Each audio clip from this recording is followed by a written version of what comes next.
नमस्कार, मैं Shimla Sharma TGT Hindi teacher from saint Joseph public school Tonk.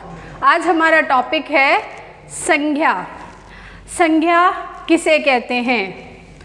किसी व्यक्ति, वस्तु, स्थान तथा भाव के नाम का बोध कराने वाले, बोध मीन्स जानकारी देने वाले, बताने वाले शब्दों को संज्ञा कहते हैं। व्यक्ति मीन्स पर्सन, वस्तु, थिंग्स, स्थान, प्लेस एंड भाव, feelings.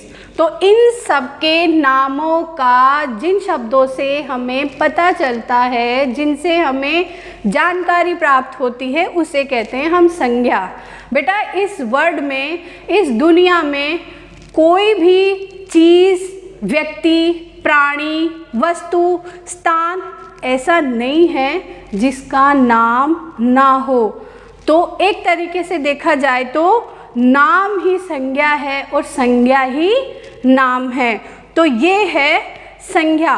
For example, Mahatma Gandhi, Agra, pencil etcetera, और भी बहुत सारे होते हैं। मैंने बताया आपको कि वर्ल्ड में कोई चीज़ ऐसी नहीं है जिसका नाम नहीं होता, और जिसका नाम होता है दैट इज संज्ञा। नेक्स्ट, संज्ञा के भेद। संज्ञा के कितने भेद होते हैं? संज्ञा के 3 भेद होते हैं। पहला व्यक्तिवाचक संज्ञा, दूसरा जातिवाचक संज्ञा और तीसरा भाववाचक संज्ञा। यानी संज्ञा के 3 प्रकार, मुख्य 3 प्रकार होते हैं। व्यक्तिवाचक यानी ताजमहल, राम, क्रिकेट आदि।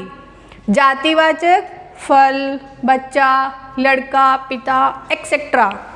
भाववाचक मित्रता, बुढ़ापा, खटास, बचपन एक्सेट्रा। ये थे इनके कुछ थोड़े बहुत एग्जाम्पल। अब हम पहले ये जानने का प्रयास करते हैं कि व्यक्तिवाचक संज्ञा क्या होती है, किसे कहते हैं हम व्यक्तिवाचक संज्ञा। जिन संज्ञा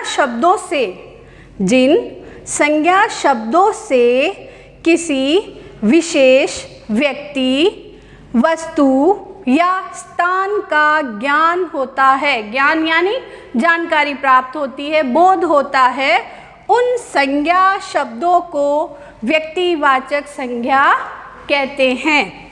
जैसे यानी पर्टिकुलर किसी एक प्लेस, किसी एक व्यक्ति, किसी एक भाव, किसी एक चीज़ का नाम ही बेटा व्यक्तिवाचक संज्ञा कहलाता है। इसके अंतर्गत, व्यक्तिवाचक संज्ञा के अंतर्गत क्या क्या चीज़ें, कौन कौन से नाम सम्मिलित किए जाते हैं उसमें देखिए। सबसे पहला होता है बेटा दिन, यानी दिनों के नाम। सोमवार, मंगलवार, बुधवार, गुरुवार, शुक्रवार, शनिवार, रविवार, ये सब भी क्या है? व्यक्तिवाचक। महीने, जनवरी, फरवरी, मार्च, अप्रैल, ये सब महीने भी हम व्यक्तिवाचक संज्ञा के अंतर्गत ही आते हैं।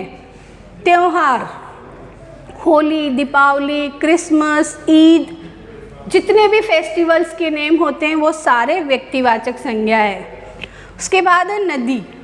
जितनी भी नदियां हैं, गंगा, यमुना, गोदावरी, ब्रह्मपुत्र, सरस्वती, नील, ये सारी नदियों के नाम भी व्यक्तिवाचक संज्ञा में ही आते हैं। उसी प्रकार से बेटा पर्वतों के नाम, अरावली, एवरेस्ट, जितने भी मेन जो पर्वतों के नाम होते हैं, नाम, अगर मैं बोलती हूँ पर्वत, तो ये व्यक्तिवाचक संज्ञा नहीं है, केवल नाम होंगे वो ही व्यक्तिवाचक के अंतर्गत आते हैं। उसके बाद आता है बेटा सागर या महासागरों के नाम, जैसे हिंद महासागर, प्रशांत महासागर, अरेबियन सागर, ये सारे सागर, ओशंस के नाम भी व्यक्तिवाचक में ही आते हैं। और अगर मैं बोलती हूँ सागर, तो ये केवल सागर नामक जो शब्द है वो चला जाएगा बेटा इधर जातिवाचक में। और यदि मैं बोलती हूँ प्रशांत महासागर, दैट इज व्यक्तिवाचक संज्ञा। नेक्स्ट आता है बेटा इसमें लेखकों के नाम, राइटर्स के नाम, जैसे प्रेमचंद है, बड़े बड़े हरिचंद ओझा है, जो जितने भी बड़े बड़े राइटर्स हैं उनके नाम भी व्यक्तिवाचक के अंतर्गत ही आएंगे।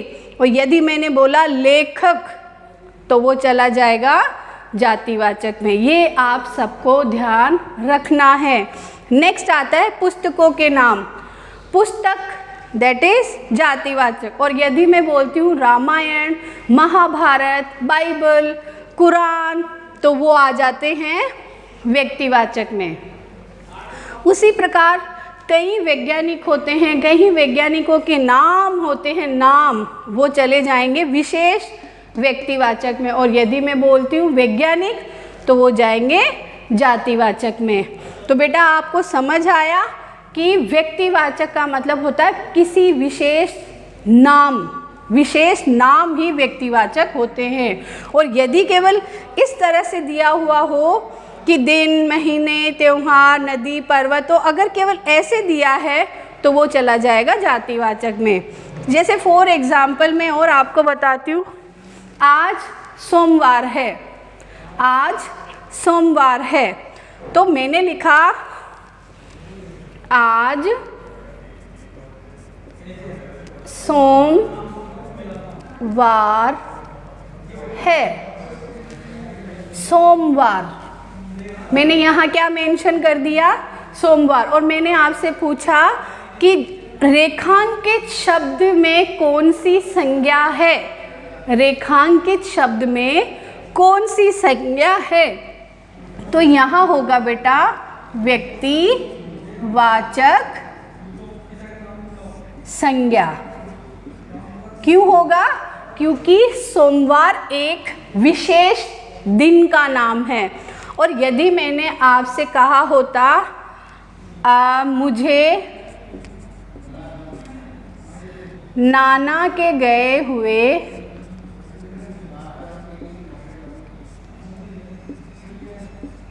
बहुत दिन हो गए, बहुत दिन हो गए, ठीक है। अगर मैंने बोला next sentence, first example then second example, मैंने कहा मुझे नाना के घर गए हुए बहुत दिन हो गए। अब इसमें रेखांकित शब्द है दिन, और मेरा प्रश्न है कि रेखांकित शब्द में कौन सी संज्ञा है? रेखांकित शब्द में कौन सी संज्ञा है? तो यहाँ पे बेटा कौन सी संज्ञा आ जाएगी? जातिवाचक संज्ञा, जातिवाचक संज्ञा।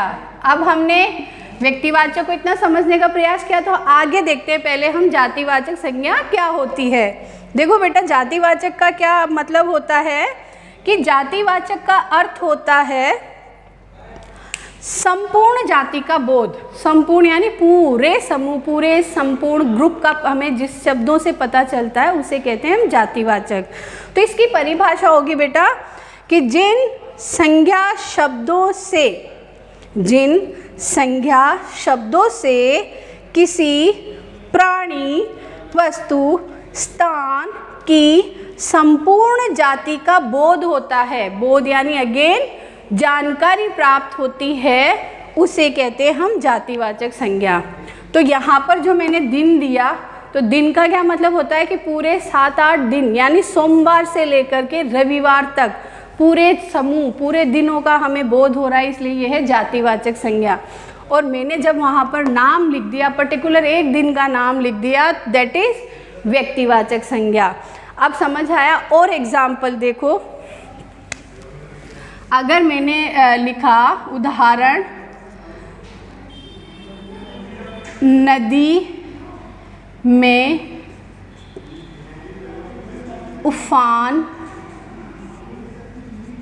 आ गया, नदी में उफान आ गया यानी बहुत तेज़ बारिश हो रही है, बहुत तेज़ हवा चल रही है, हवा के साथ तेज़ बरसात हो रही है। इसकी वजह से क्या हो रहा है, नदियाँ लबालब हो गई और वो अपने तट से ऊंचा होकर के बहने लगी। तो एक उदाहरण हो गया कि नदी में उफान आ गया। अब मेरा प्रश्न है आपसे कि रेखांकित शब्द में संज्ञा बताओ। रेखांकित शब्द में संज्ञा बताओ। अब नदी दिया हुआ है, पर्टिकुलर किसी एक नदी का नाम नहीं दिया हुआ है, दैट इज जातिवाचक संज्ञा, जातिवाचक संज्ञा। और यदि मेरा प्रश्न होता कि गंगा नदी बह रही है या गंगा का पानी पवित्र है, ठीक है, गंगा का पानी पवित्र है, ये मेरा उदाहरण है, ये मेरा प्रश्न। अब प्रश्न मेरा फिर बनता है बेटा कौन सी संज्ञा है, रेखांकित शब्द में संज्ञा कौन सी है? तो गंगा क्या है बेटा? पर्टिकुलर किसी एक नदी का नाम, विशेष नदी का नाम। तो यहाँ पर बेटा कौन सी संज्ञा आ जाएगी? व्यक्तिवाचक संज्ञा, व्यक्तिवाचक संज्ञा। समझ आया? अगर मैं अब आपको पुस्तक का एक एग्जाम्पल देके बताती हूँ, जैसे मेरा प्रश्न है रामायण, क्या? रामायण हिंदुओं का